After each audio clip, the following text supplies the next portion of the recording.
અર્જુન બોલ્યા, હે પુરુષોત્તમ, એ બ્રહ્મ શું છે? આધ્યાત્મ શું છે? કર્મ શું છે? અધિભૂત નામથી શું કહેવાયું છે?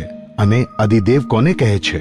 હે મધુસૂદન, આ પ્રસંગે અધિયજ્ઞ કોણ છે અને તે આ શરીરમાં કેવી રીતે છે? તથા તમારામાં ચિત્ત પરોવેલા માણસો વડે અંતકાલે તમે કયા પ્રકારે ઓળખી શકાવ છો? શ્રી ભગવાન બોલ્યા, પરમ અક્ષર બ્રહ્મ છે. પોતાનું સ્વરૂપ અર્થાત જીવાત્મા આધ્યાત્મ નામે કહેવાય છે. તથા સકળ ચરાચર પ્રાણીઓનો ઉદ્ભવ તેમજ અભ્યુદય કરાવનાર જે સૃષ્ટિ રચનારૂપી વિસર્જન અર્થાત ત્યાગ છે, એ કર્મને નામે ઓળખાય છે. ઉત્પત્તિ વિનાશશીલ પ્રત્યેક પદાર્થ અધિભૂત છે. હિરણ્યમય પુરુષ અધિદેવ છે. અને હે દેહધારીઓમાં શ્રેષ્ઠ અર્જુન, આ શરીરમાં હું વાસુદેવ અંતર્યામી સ્વરૂપે અધિયજ્ઞ છું. જે માણસ અંતકાળે પણ મારું જ સ્મરણ કરતો કરતો શરીર છોડીને જાય છે, એ મારા સાક્ષાત સ્વરૂપને પામે છે. એમાં સેજ પણ સંશય નથી. હે કુંતી પુત્ર, આ માણસ અંતકાળે જે પણ ભાવનો સ્મરણ કરતો શરીરને છોડે છે, તેને જ પામે છે. કેમ કે એ સદા તે જ ભાવથી ભાવિત રહ્યો છે. માટે હે અર્જુન, તું સર્વકાળે નિરંતર મારું સ્મરણ કર અને યુદ્ધ કર. આ પ્રમાણે મારામાં અર્પેલા મન બુદ્ધિથી યુક્ત થઈ તું ચોક્કસ મને જ પામીશ. હે પાર્થ, એ નિયમ છે કે પરમેશ્વરના ધ્યાનના અભ્યાસરૂપ યોગથી યુક્ત બીજી તરફ ન જનારા ચિત્તથી નિરંતર ચિંતન કરતો માણસ પરમ પ્રકાશ સ્વરૂપ દિવ્ય પુરુષ એટલે કે પરમેશ્વરને જ પામે છે. જે માણસ સર્વજ્ઞ, અનાદિ, સૌના નિયંતા, સૂક્ષ્મથી અતિ સૂક્ષ્મ, સૌનું ધારણ પોષણ કરનાર અચિંત્ય સ્વરૂપ, સૂર્ય સમાન નિત્ય ચેતન પ્રકાશ સ્વરૂપ અને અવિદ્યાથી સાવ પર એવા શુદ્ધ સચ્ચિદાનંદ ધન પરમેશ્વરને સ્મરે છે, એ ભક્તિયુક્ત માણસ અંતકાળે પણ યોગ બળથી બે ભ્રમરોની મધ્યમાં પ્રાણને સારી રીતે સ્થાપ્યા પછી નિશ્ચળ મનથી સ્મરતો એ દિવ્ય રૂપ પરમ પુરુષ પરમાત્માને જ પામે છે. વેદને જાણનાર વિદ્વાનો જે સચ્ચિદાનંદ ધન સ્વરૂપ પરમાત્મા પદને અવિનાશી કહે છે, આસક્તિ વિનાના યત્નશીલ સંન્યાસી મહાત્માઓ જેનામાં પ્રવેશ કરે છે, તથા જે પરમપદના ઈચ્છુક બ્રહ્મચારીઓ બ્રહ્મચર્યનું આચરણ કરે છે, તે પરમપદને હું તારા માટે ટૂંકમાં કહું છું. બધા ઇન્દ્રિયોના દ્વારોને રોકીને તથા મનને હૃદય પ્રદેશમાં સ્થિર કરીને પછી એ જીતાયેલ મન વડે પ્રાણને મસ્તકમાં સ્થાપીને પરમાત્મ સંબંધી યોગ ધારણામાં સ્થિત થઈને જે માણસ ઓમ એ એક અક્ષર સ્વરૂપ બ્રહ્મને ઉચ્ચારતો અને એના અર્થ સ્વરૂપ મુજ નિર્ગુણ બ્રહ્મનું ચિંતન કરતો શરીરને છોડી જાય છે, એ માણસ પરમ ગતિને પામે છે.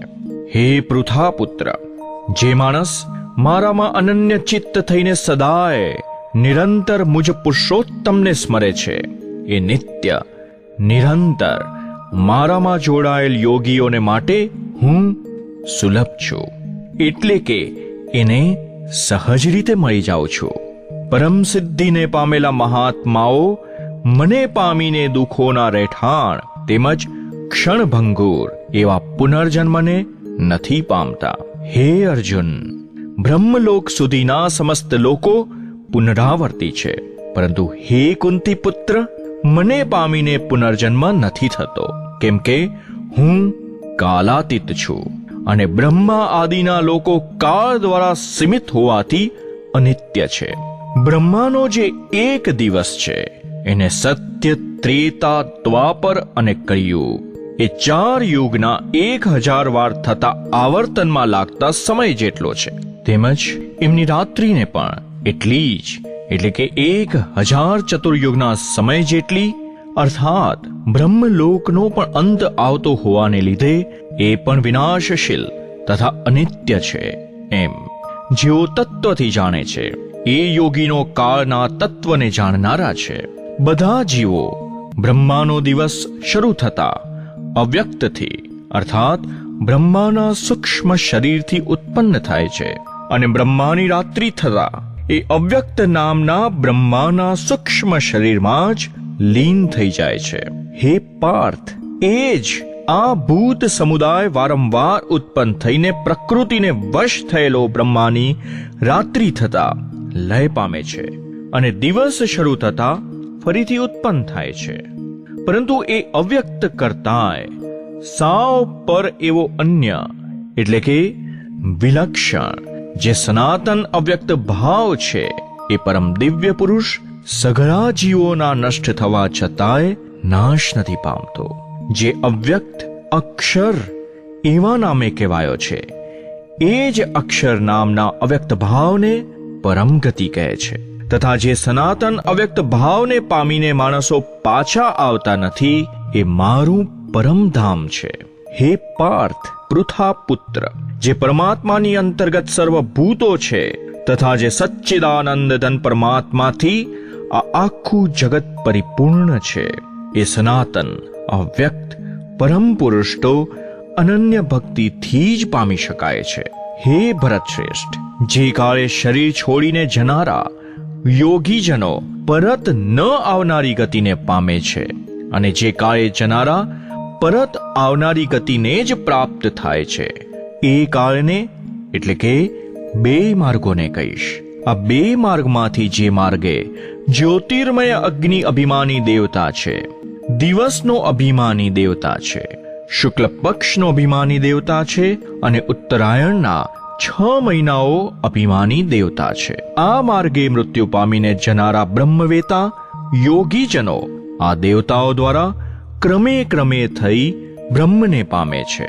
અને જે માર્ગે ધૂમાભિમાની દેવતા છે, રાત્રિનો અભિમાની દેવતા છે, કૃષ્ણ પક્ષનો અભિમાની દેવતા છે અને દક્ષિણાયનનો 6 મહિનાનો અભિમાની દેવતા છે, એ માર્ગે મૃત્યુ પામીને જનાર સકામ કર્મ કરનાર યોગી આ દેવતાઓ દ્વારા ક્રમે ક્રમે લઈ જવાઈને ચંદ્રમાની જ્યોતિ પામીને સ્વર્ગમાં પોતાના શુભ કર્મોનું ફળ ભોગવીને પાછો આવે છે.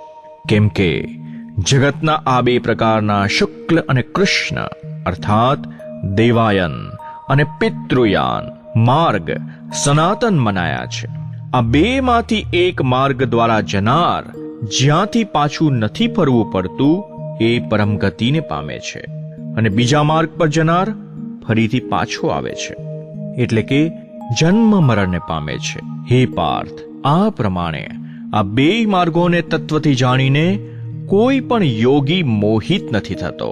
માટે હે અર્જુન, તું સર્વકાળે સમબુદ્ધિ સ્વરૂપ યોગથી યુક્ત થા અર્થાત નિરંતર મને પ્રાપ્ત કરવા માટે સાધન કરનાર થા. યોગી મનુષ્ય આ રહસ્યને તત્વથી જાણીને વેદોના વાંચનમાં, યજ્ઞ, તપ તેમજ દાન આદિ કરવામાં જે પુણ્યફળ કહ્યું છે તે સર્વને નિશંકપણે ઓળંગી જાય છે અને શાશ્વત પરમ પદને પામે છે.